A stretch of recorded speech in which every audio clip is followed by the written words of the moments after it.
जय श्री कृष्णा। जय श्री कृष्णा। राधे राधे। राधे राधे। आज मैं आपने एक कथा सुनाऊं, ध्यान लगा सुनजो। एक बार की बात है, एक पानी जहाज समुद्र के तूफान में फंस गया था। पानी जहाज और उसकी सभी यात्री डूब गए, केवल एक को छोड़कर। ईश्वर की कृपा से वो बच गया और तैरते तैरते छोटे से टापू में पहुंच गया। वहाँ वो ईश्वर से प्रार्थना करने लगा, हे ईश्वर, कोई मुझे यहाँ बसाने के लिए आ जाए। पूरा दिन गुजर गया पर कोई उसे बसाने के लिए नहीं आया। फिर वह रात को रेत में ही सो गया। दूसरे दिन उसने फिर ईश्वर से प्रार्थना की, कोई उसे बसाने के लिए नहीं आया।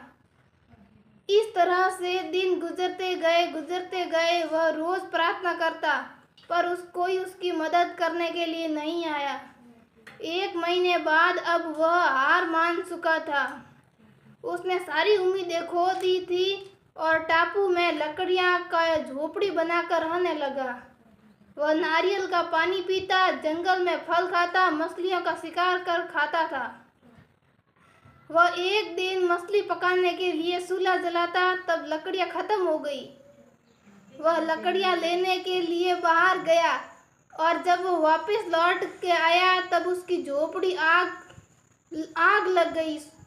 वह देखकर बहुत दुखी हुआ और ईश्वर को कोसने लगा। उसने कहा, ईश्वर, आप बहुत निर्दयी हो। मैंने मदद मांगी, उसने मदद नहीं भेजी। मैंने रहने के लिए झोपड़ा बनाया, आपने उसे भी जला दिया। ईश्वर, आप बहुत निर्दयी हो। वह पूरा दिन ईश्वर को कोसता रहा। रात हो गई, वह बाहर रेत में ही सो गया। सवेरे जब उसकी नींद खुली तब उसने एक बड़े से पानी जहाज को सामने पाया। उसे अपनी आंखों पर भरोसा नहीं हुआ कि कोई उसे बचाने के लिए आ गया।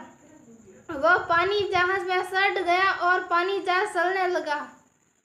वह उत्सुकता से उसने जहाज के कैप्टन से पूछा, आपको कैसे पता चला कि सुनसान टापू पर मैं फंसा हुआ हूँ? कैप्टन ने कहा, कल आपने ही तो फायर सिग्नल भेजा था। इस पर उस आदमी ने कहा, पर मैंने तो कोई फायर सिग्नल नहीं भेजा। फिर उसे अपनी जलती हुई झोपड़ी की याद आई और वह समझ गया कैप्टन ने उसे जलते हुए झोपड़े को फायर सिग्नल समझ लिया था। उसने एहसास हुआ कि झोपड़ी में आग लगाना ईश्वर का ही प्लान था ताकि वह टापू से निकल सके। हम अपने सीमित बुद्धि से दुनिया को देखते हैं और ईश्वर के प्लान को समझ नहीं पाते। जब भी बुरा वक्त आता है हम ईश्वर को कोसने लगते हैं, जबकि हमें ईश्वर का विश्वास रखकर अपने कर्म को करते रहना चाहिए। जब भी बुरा वक्त आए तो हमेशा याद रखना, हमें इसमें भी ईश्वर ने आपको लिए कुछ बेहतर सोच रखा है जो सही समय आने पर आपको पता चलेगा। इसीलिए कभी हार मत मानिए और अपनी अच्छे कर्म करते रहे। राधे राधे। जय श्री कृष्णा। जय बोलिए राधे कृष्ण कन्हैया लाल की जय हो।